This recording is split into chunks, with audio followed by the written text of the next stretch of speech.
Welcome back to the Rich Nonprofit. We are hitting Q4 soon, and I want to talk about something that makes me pretty frustrated in the nonprofit world. Too many leaders are about to walk into their biggest funding season of the year with the same apologetic energy that they've had all year, and that is going to cost them. While you're saying, we're grateful for any support, your board is deciding next year's priorities.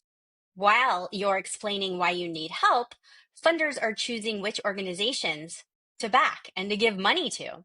And while you're hoping someone will notice your good work, other leaders are making strategic moves that position them as the obvious choice.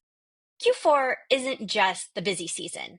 It's decision season. And if you don't shift how you're showing up, you are going to get the same level of support that you've always gotten. Let me be clear about what's happening right now. Your biggest donors are deciding their year-end giving. Foundation boards are setting next year's funding priorities. Corporate partners are planning their community investment strategies.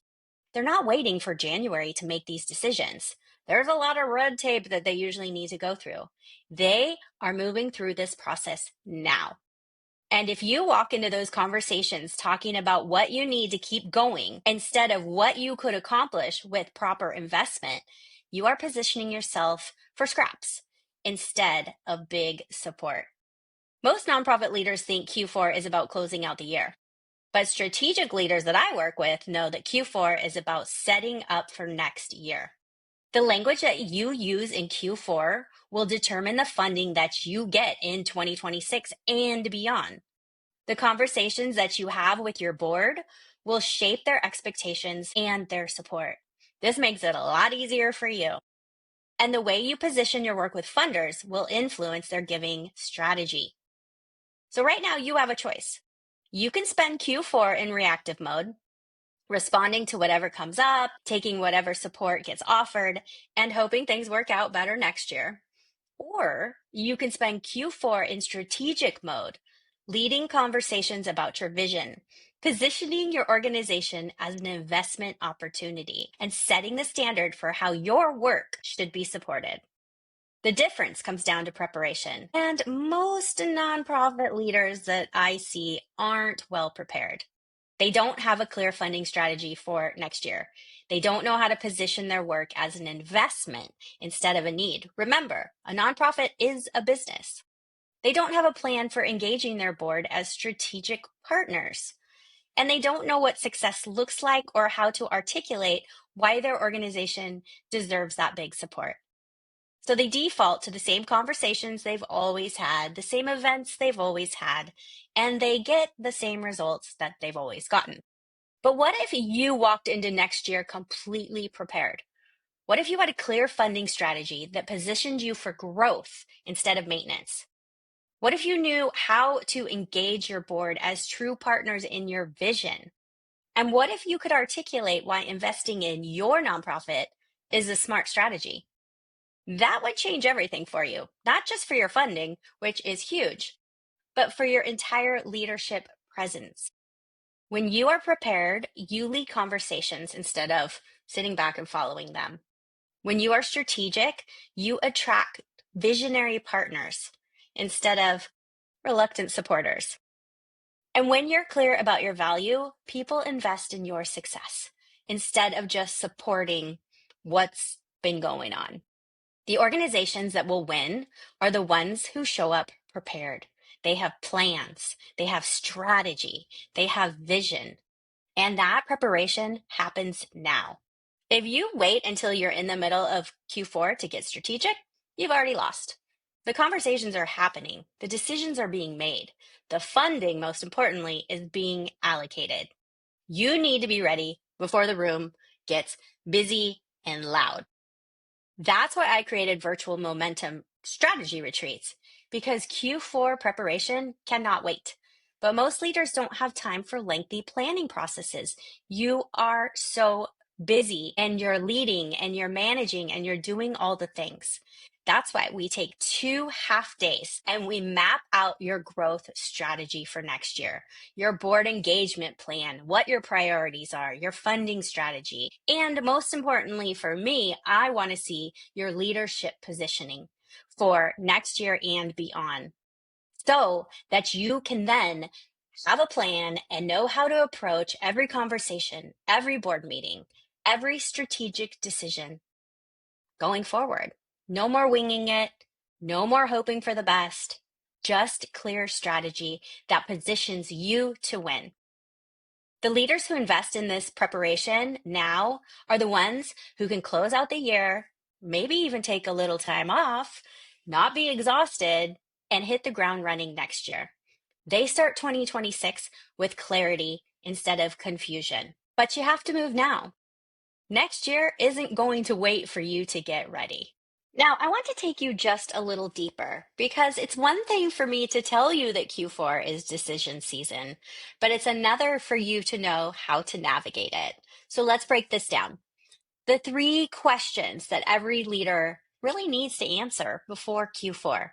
First, what specifically do you want to raise in 2026? Too many leaders head into fundraising conversations with fuzzy goals. Of course, you need more support, but that's not a number. That's not tangible.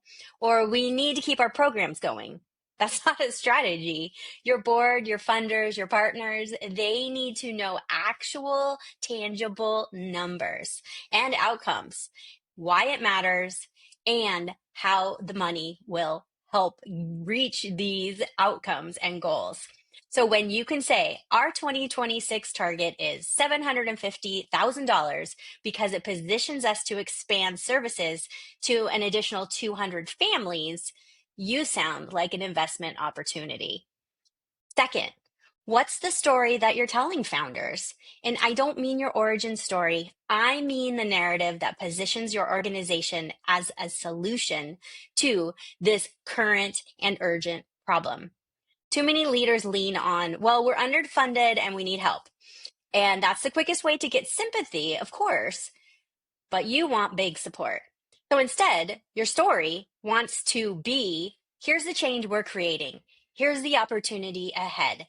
And here's why investing now multiplies impact for our end users. Doesn't that sound better?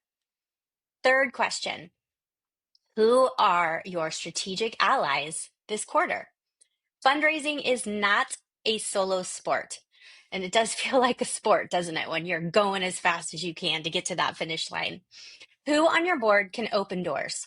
Which donor relationships can you deepen now instead of waiting until next year? Which corporate or community partners are already making their giving decisions and they need to hear from you last week? Your allies are sitting there, but you have to go talk to them and mobilize them. I want to be really clear about the traps also that can waste your energy because when I work with my clients, mindset and energy is so important. If you don't have clear boundaries, feeling confident and ready to move, your nonprofit isn't going to move. So let's talk about these traps. Trap 1, gratitude mode instead of vision mode. Saying we're so grateful for any support may feel humble, but it positions you as small. Gratitude is fine, but your vision and your confidence, that's magnetic. Trap 2, packing December with events. A holiday gala or end of year fundraiser, it might look good on social media or in your newsletters, but if you aren't having real conversations with decision makers now, you're leaving serious money on the table. So that's where I would focus. And then trap 3 is hope marketing. Sending one newsletter or email blast at the end of the year or on, Giving Tuesday and hoping that converts. That is not a strategy. We don't strategize with hope. If you want to lead, you have to move differently. I want to also give you 2 quick snapshots. A leader that I worked with a couple years ago walked into Q4 without a plan. Her board was not engaged. Her fundraising ask was pretty fuzzy, and she was hoping that a couple events and some last minute emails would get them through. December came and went, and instead of closing the gap, she ended up exhausted, scrambling, and feeling like she was starting from scratch in January, which is where no one wants to be. What a terrible way to start the new year, right? Now, let's contrast this with another client. She spent time in September with me preparing her funding strategy, aligning her board, and clarifying her message.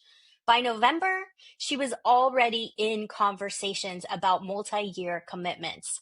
She ended the year not just meeting her funding goal, but she walked into January with a clear plan for growth.